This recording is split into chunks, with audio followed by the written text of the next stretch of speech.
Welcome, listeners, to SANESTATION. Tonight's story concerns an artifact you may have heard of once or twice. It is a classic tale that teaches us to be careful what we wish for.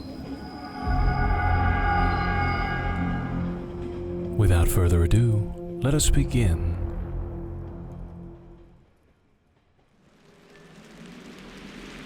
The Monkey's Paw by W. Jacobs. Without, the night was cold and wet, but in the small parlor of the Burnham Villa, the blinds were drawn and the fire burned brightly. Father and son were at chess.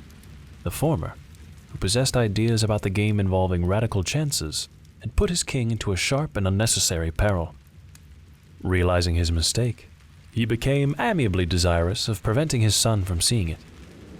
"Hark at the wind," said Mr. White. "I hear it," came Herbert, grimly surveying the board.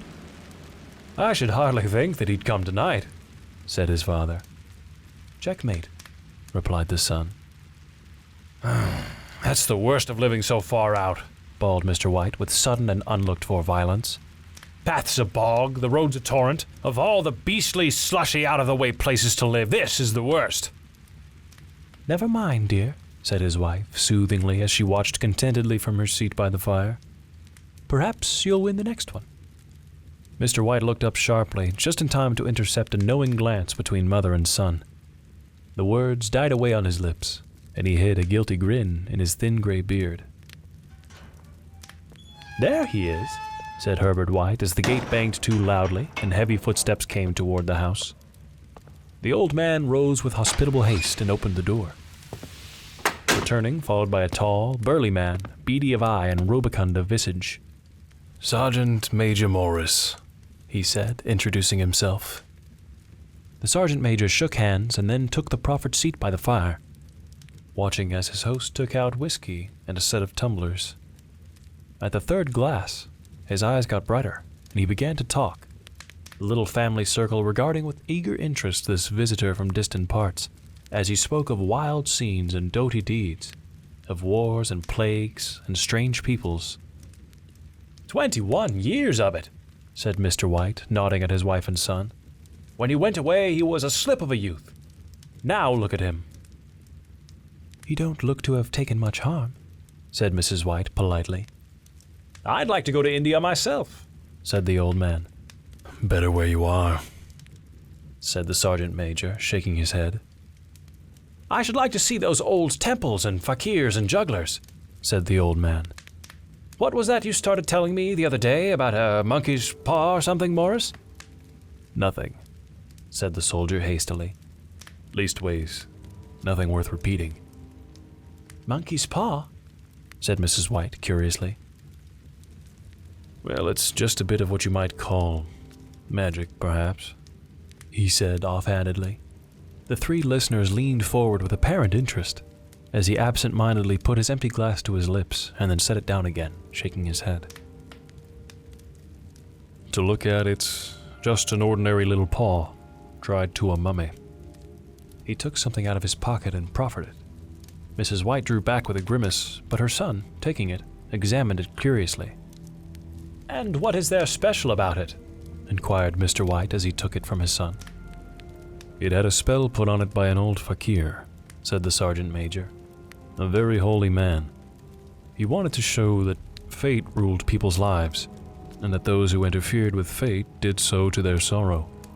He put a spell on it so that 3 separate men could each have 3 wishes from it." "Well, why don't you have 3, sir?" said Herbert White cleverly. The soldier regarded him the way that middle age is wont to regard presumptuous youth. "I have," came his response. His manner was so impressive that his hearers became self-conscious of their light laughter. "And did you really have the 3 wishes granted?" asked Mrs. White. "I did," he said quietly. "Has anybody else wished?" she persisted. The soldier regarded her, his blotchy face noticeably pale. "The first man had his 3 wishes, yes. I don't know what the first 2 were, but the third was for death." That's how I got the paw." His tones were so grave that a hush fell upon the group. "What do you keep it for?" said the old man at last. Morris shook his head. "Fancy, I suppose. I did have some idea of selling it, but I don't think I will. People won't buy. They think it's a fairy tale, some of them. And those who do think anything of it want to try it first and pay me afterward." Without warning, he took the paw and suddenly threw it upon the fire. Mr. White, with a slight cry, stooped down and snatched it off. "It's better to let it burn," said the soldier solemnly. "If you don't want it, Morris," said the other, "give it to me." "I won't," said his friend doggedly. "If you keep it, don't blame me for what happens." Mr. White dropped the paw into his pocket, and placing chairs, motioned his friend to the table. In the business of supper, the talisman was partly forgotten, and afterward the sergeant major engaged in another bout of storytelling before departing to catch the last train. As the door closed behind their guest, Herbert spoke. "If the tale about the monkey's paw is as truthful as those he told us about his heroic exploits, we shan't make much of it." With this, he sat down at the piano and struck a few chords. His father took the paw back out from his pocket and eyed it dubiously.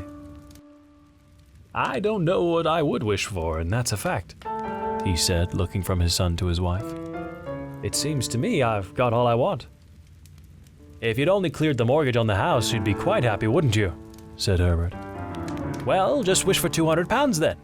That'll do it." His father, smiling shamefacedly at his own credulity, held up the talisman. "I wish for £200, said the old man distinctly. The fine crash from the piano was interrupted by a shuddering cry from the old man. His wife and son ran toward him. "What's the matter?" came his wife. "It moved," he gasped, with a glance of disgust at the object as it lay on the floor.